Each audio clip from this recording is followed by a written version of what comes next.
जय जोहार, नमस्कार। छत्तीसगढ़िया न्यूज़ देख रहे हैं आप। छत्तीसगढ़ की तमाम बड़ी खबरों को विस्तार से बताएंगे, जो लोगों की जिंदगी से जुड़ी हुई बहुत ही महत्वपूर्ण खबर है। इससे पहले आप छत्तीसगढ़ से हैं और छत्तीसगढ़ समाचार ठीक इसी प्रकार रोजाना देखना चाहते हैं तो नीचे लाल कलर के सब्सक्राइब बटन को दबा करके चैनल को सब्सक्राइब कर लेना है।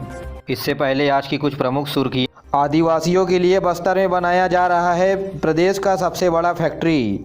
मौसम विभाग ने बारिश को लेकर अगले 24 घंटे के लिए किसान समेत प्रदेश के लोगों को जारी की चेतावनी। प्रदेश में शिक्षक पात्रता परीक्षा देने जा रहे विद्यार्थियों से भरा वाहन हुआ दुर्घटनाग्रस्त।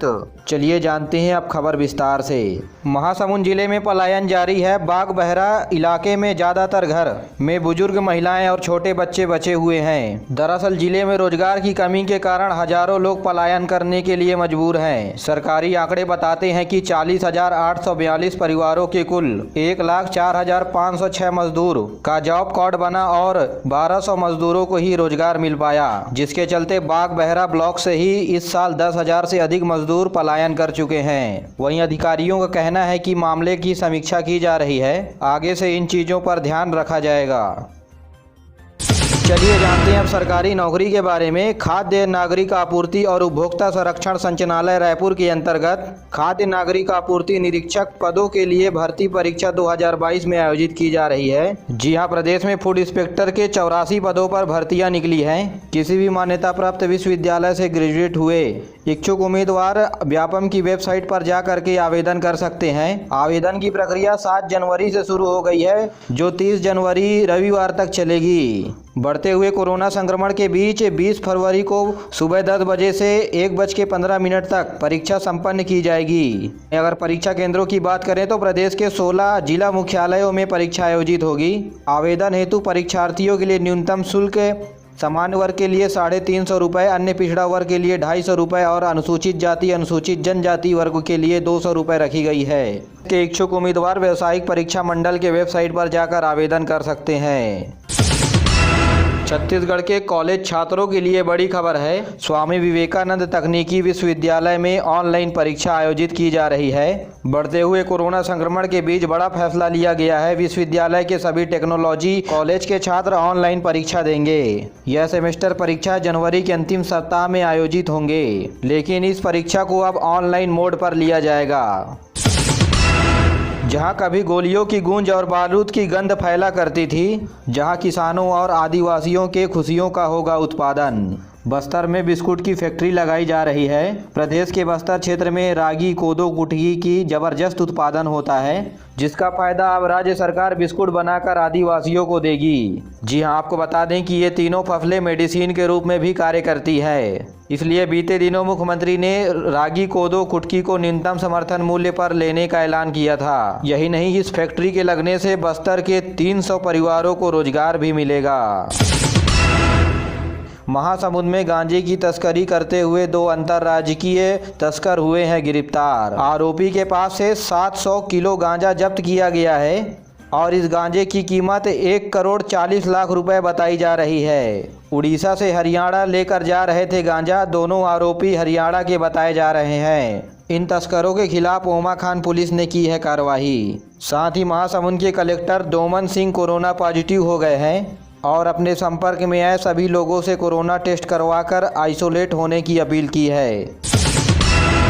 और अब पेश है मौसम का हाल। प्रदेश में एक बार फिर मौसम का मिजाज बदल गया है। बीते दिनों राजधानी रायपुर समेत गौरेला, पेंड्रा, मरवाही जिला तथा कोरबा से सटे हुए कुछ क्षेत्रों में हल्की से मध्यम बारिश होने की खबर मिली है। मौसम विभाग से मिले जानकारी के मुताबिक उत्तर पूर्व राजस्थान के ऊपर एक चक्रीय चक्रवाती घेरा उपस्थित है और इसी से एक द्रोणिका पूर्वी राजस्थान और पश्चिमी मध्य प्रदेश से होते हुए मराठवाड़ा तक विस्तारित है, जिसका असर छत्तीसगढ़ में भी देखने को मिल रहा है। जिसके चलते अगले 24 घंटे के दौरान प्रदेश के कई जगहों पर गरज चमक के साथ छींटे पड़ने की संभावनाएं बताई गई है। यह मुख्य रूप से उत्तर छत्तीसगढ़ और मध्य बिलासपुर, रायपुर, दुर्ग संभाग में बारिश होने की संभावना है। वहीं इन्हीं क्षेत्रों में ओला गिरने के भी आसार हैं, जिसके चलते प्रदेश के अधिकतम तापमान में गिरावट हो सकता है।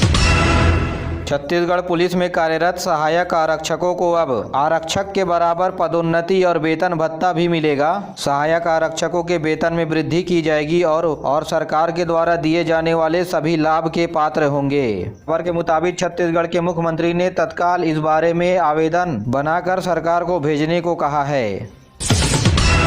छत्तीसगढ़ के बलौदाबाजार भाटापारा जिला में बीते दिनों शिक्षक पात्रता परीक्षा संपन्न हुई और इस परीक्षा को देने जा रहे परीक्षार्थियों से भरी वाहन अनियंत्रित होकर पलट गई। इस मौके में एक परीक्षार्थी की मौत हो गई और 2 परीक्षार्थी घायल हो गए। इस 4 पहिए वाहन में कुल 7 परीक्षार्थी सवार रहे। वहीं गरियाबंद जिले में भी एक कार अनियंत्रित होकर के पलट गई और इस हादसे में 3 लोग घायल हो गए हैं, जहां घायलों को रायपुर रिफर कर दिया गया है।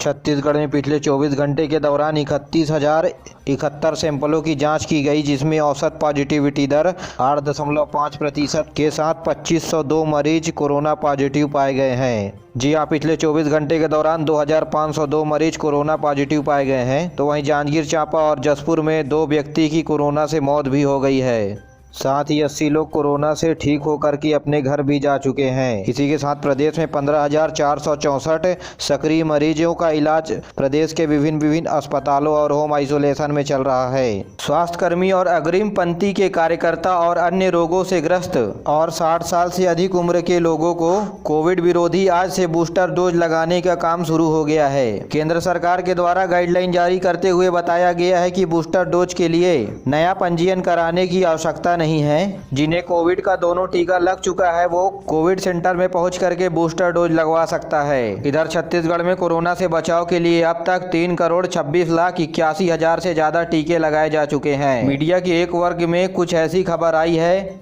आज से देश में लॉकडाउन लगने वाला है। यह खबर पूरी भ्रामक है। आपको बता दें कि देश के किसी भी क्षेत्र में लॉकडाउन नहीं लगाया गया है। मुंबई के रेलवे प्रबंधक ने कहा कि ऐसे खबर से लोग गुमराह ना हो। जी हां, तरह तरह के इस समय भ्रामक खबरें सामने आ रही है, आप उनसे बचकर जरूर रहें। वहीं रायपुर में कोरोना मरीजों को तत्काल सहायता देने के लिए कंट्रोल रूम स्थापित किया गया है, जहां से कार्य करना भी प्रारंभ हो चुका है। नर्स, डॉक्टर, काउंसलर मरीजों के इलाज में लगी हुई है। डॉक्टर अंजलि के नेतृत्व में 150 कर्मचारी इस काम के लिए जुटे हुए हैं। कोरोना मरीजों का होम आइसोलेशन में चल रहे उपचार का देखरेख 150 सदस्यों के द्वारा किया जा रहा है। छत्तीसगढ़ के मुख्यमंत्री भूपेश बघेल ने कहा कि प्रदेश के युवा अपनी बहुमुखी प्रतिभाओं का प्रदर्शन किया है। यहाँ युवाओं के प्रतिभाओं को संवारने और उनको अवसर देने के लिए अनेक कदम राज्य सरकार के द्वारा उठाए गए हैं। उन्होंने कहा कि युवाओं का कैरियर सिर्फ सरकारी नौकरी से ही नहीं, बल्कि युवा अपने रुचियों और प्रतिभाओं के दम पर अपार संभावनाओं के आकाश खोल दिए हैं। राज्य सरकार युवाओं के सपने को पूरा करने की दिशा में लगातार प्रयास कर रही है। इस बात को मुख्यमंत्री बीते दिनों प्रसारित रेडियो वार्ता लोकवाणी के 25वीं कड़ी युवाओं के सपने और छत्तीसगढ़ विषय ऊपर बातचीत करने के दौरान ये बात कही। उन्होंने कहा कि 12 जनवरी को युवाओं के प्रेरणा स्रोत स्वामी विवेकानंद जी का जन्म दिवस है और इसी अवसर पर पूरे छत्तीसगढ़ में युवा मितान क्लब की भी शुरुआत की गई है, जहां छत्तीसगढ़ के प्रत्येक गाँव में गठित युवा मितान क्लब को 120 करोड़ रुपए की सालाना अनुदान राशि दी जाएगी।